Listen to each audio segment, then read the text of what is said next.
Hey guys, it's Pedro. Hope you're doing well. And today's video, I'd like to talk about something that people normally don't talk or don't think so much about, like how they come across when they say yes as opposed to say no. And I go to the lengths of even saying that a lot of the problems that we have in our industry perhaps are exactly because of this reason, because there's a lot of yeses and not so much no's, and sometimes it's about the no and not about yes. Okay. And I just wanted to start this sort of insight by trying to get your attention by saying that sometimes when you say no, that action often marks more effectively your position, perhaps if you're the one saying no, more than just saying yes. Okay.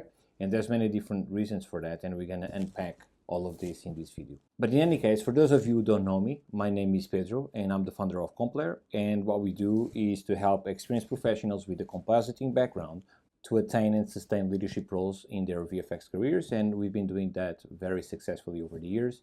Don't take my word for it, as I normally say, just look in the description below. There's plenty of social proof that you can look by yourself. And if you want or would like to have help to achieve the same, just click on the first link in the description below to watch a free training exactly around this topic. And at the end of it, you have the chance of applying for a free strategy call with my team to see if we can help you.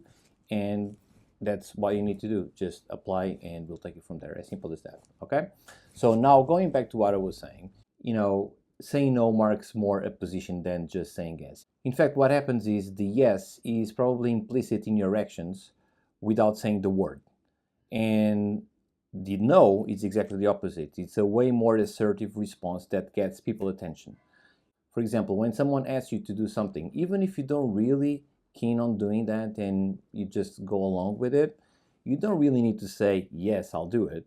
You just do it and that's it. And people, not even question your action, right? So it's implicit in that way.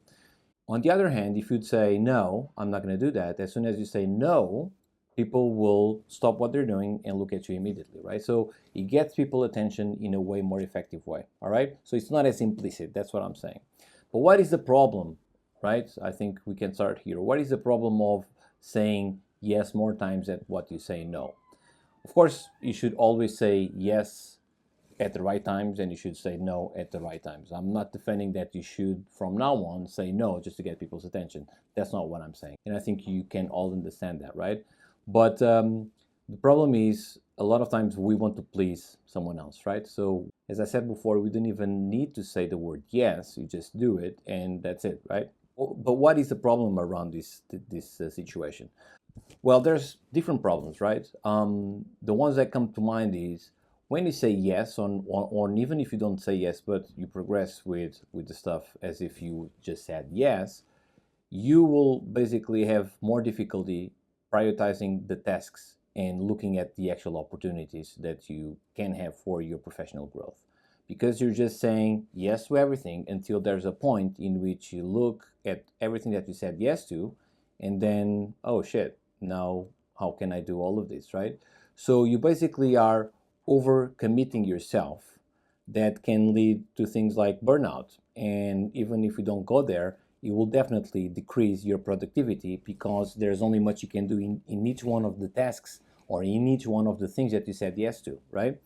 And a lot of times what also happens is you say yes or you progress as if you said yes out of the fear of missing out, which is something that is very common in all of us, right? And you don't want to miss out, so you just say yes today, you say yes tomorrow, you say yes to this, you say yes to that. And then, as I said in the beginning of this topic, by the end of the first week, 2 weeks, 1 month, it all depends on what you said yes to, right? And the nature of the things that you said yes to, you then become like overwhelmed with all the things that you've committed yourself. And now what? Now how can you unpack and untangle yourself out of that situation? It's very, difficult, right? So what happens naturally as a consequence of this is that you're going to feel more stressed out, more overwhelmed by have taken so much on your plate. No need, necessarily speaking. You probably just said yes just because, You wanted to please someone. You wanted to look good through the eyes of someone else. Most likely that's what happens most of the times, right? And so you end up like sacrificing the quality of the work for quantity, and that's never a good thing.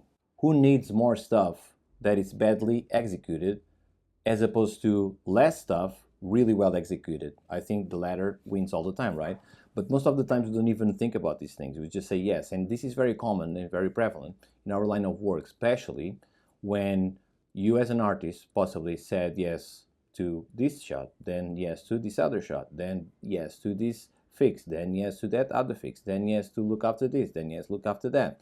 And then at the end of it, you didn't do any math whether or not you could take that, and then at the end of it you become overwhelmed.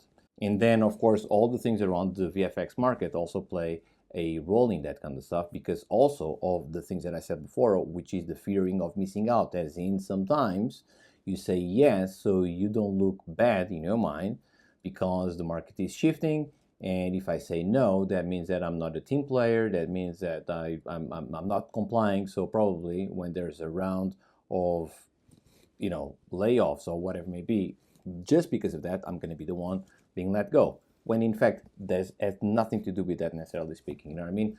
Nobody needs someone that said yes to everything and underperforms. What people need is people that said yes to the things that they should have said yes and deliver with the quality that they were supposed to, right?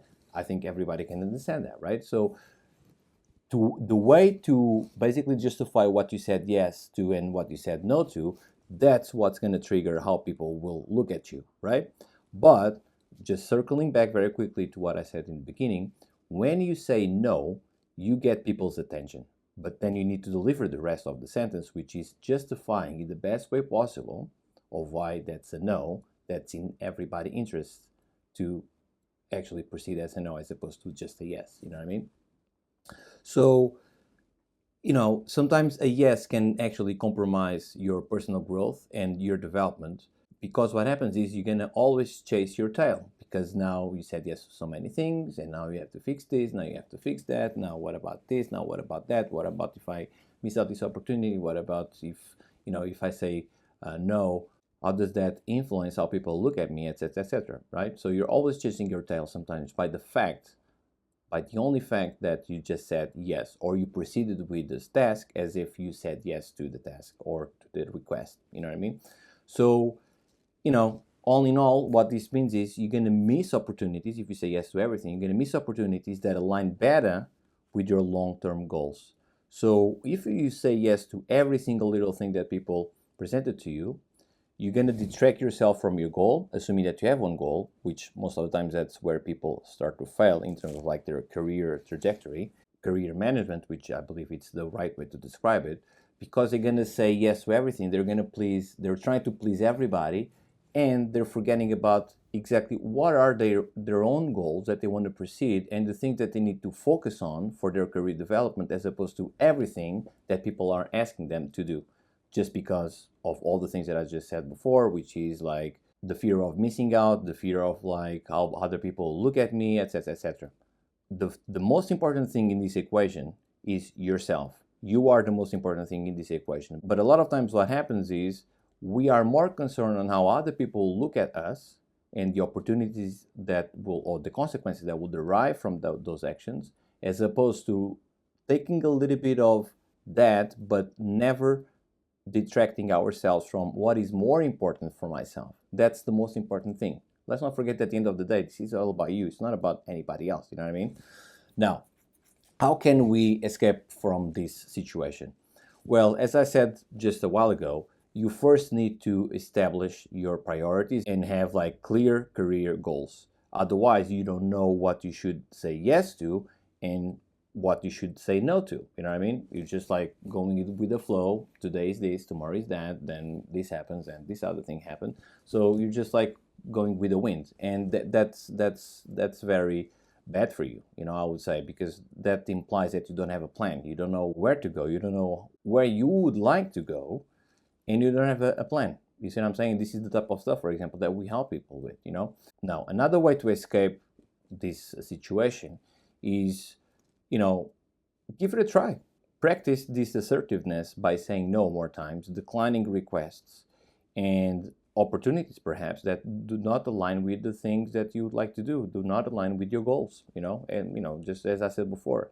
And so by doing that, you're actually setting boundaries, okay?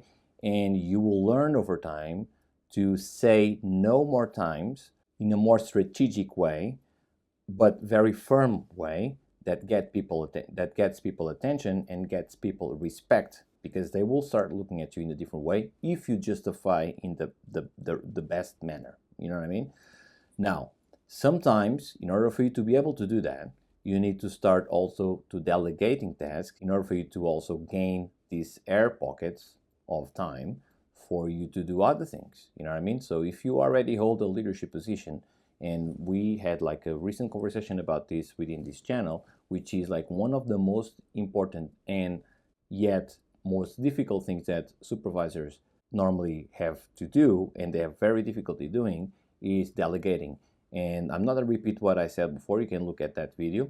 But what I mean by this is you can only delegate, first of all, if you change your mindset, and second of all, if you have the numbers on your side that allows you to know where to delegate, how to delegate, and by how much you need to delegate. You know what I mean? I'm not going to repeat exactly what I said before, because otherwise this will be a repetition of the things that we talked about before, but you can definitely look at that video in this channel. Now, another way to solve the problem of what we're talking about is to basically regularly review and reassess your commitments that aligns with where you want to go.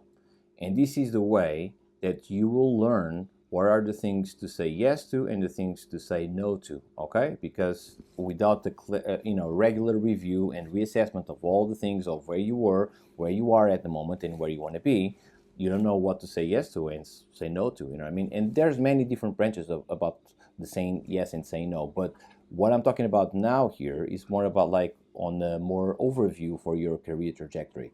This then has like different ramifications on the day-to-day kind of actions that you have to decide when to say yes and to say no. I just gave you the example of saying yes to multiple shots, for example. You know what I mean? Other than this, naturally, when you start doing all these things that I just mentioned, what you're going to do is you will be cultivating, without even noticing, but you're cultivating a mindset that values quality over quantity in your career.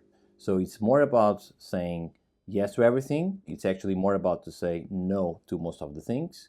And if you look it up, most of the successful people outside of our realm or inside of the VFX realm, you'll see that it's more about people that said no than people that said yes. Said no to things that would detract them from the goal that they would like to achieve, and said yes to only the things that were in complete alignment to the path that they would like to, or the trajectory that they would like to go for, that aligned with their goals. If you look it up, and there's many of books out there that you can look it up, biographies of everybody that you can think of that you look up to or that you know about, you'll see that most of the times this is basically what happened. They had the vision, and all the things that they did was to work with that vision. And a lot of times it's basically saying no to a lot of requests because that doesn't align with their vision. So it's difficult to do, but the more you do it, the more at ease you will be at saying no more than saying yes. I, for example, did that as well. There were many times in which I was confronted with, career choices, and luckily for me, I was presented with a lot of opportunities all the time, and most of them I said no because I had the vision of things that I would like to pursue. For example, by building Complair. So it's a choice at the end of the day. You either say yes and you detract from that vision, or you say no and you keep with the vision that you set out to do. It's as simple as that. Now, the ultimate way, I believe, and from experience as well, that you have in order for you to learn effectively on how to say yes and how to say no, or the things to say yes and the things to say no, is to basically seek support from like-minded people, or to be involved in a group of like-minded people, whether it's mentors or people that are basically peers of yours, but people that have the same mentality. Because as we said before, there's nothing worse than you being involved in a group of people that don't have the same goals, don't have the same mindsets, if you are involved with people that have like a poor mindset, whether you want it or not, you're going to become one of them if you stay there for long, you know. On the other hand, if you are involved in a group of people that has exactly the opposite mentality, you're going to become like them as well. It's as simple as that. And that's how, you know, society works, and that's how people choose friends, and that's how people, you know, end up like in different, you know, trajectories in their lives, whether it's on a personal side or professional side. So it's as simple as that. You know what I mean? So this is the type of stuff that I wanted to talk to you about, because a lot of times people, out of a mentality of scarcity, they tend to say yes to everything, to every single thing, you know what I mean? And then, of course, you know, if this keeps going on to a certain amount that is dangerous, then it becomes unsustainable. And unfortunately, as you know, we have like a lot of examples in our work of decisions that didn't have sustainability into account. And this goes from the individuals to the vendors to the clients, because what happens is one of these people said yes to many things, and then now what? Now how can we, you know, basically deliver all the things that we said yes to, or that someone said yes to us? You see what I mean? Depending on which side you're on. So this is the type of stuff that I would like to talk to you about today. And if you have a compositing background and you resonate with everything that I just said and would like to effectively develop your career, as I said, we've been very successful doing that. Again, don't take my word for it, just look on the comments. If you would like to have this type of help, just click on the first link below, watch the video, and apply for a strategy call, and then we'll take things from there. So I hope you liked it today, guys, and I'll see you very soon. Bye-bye.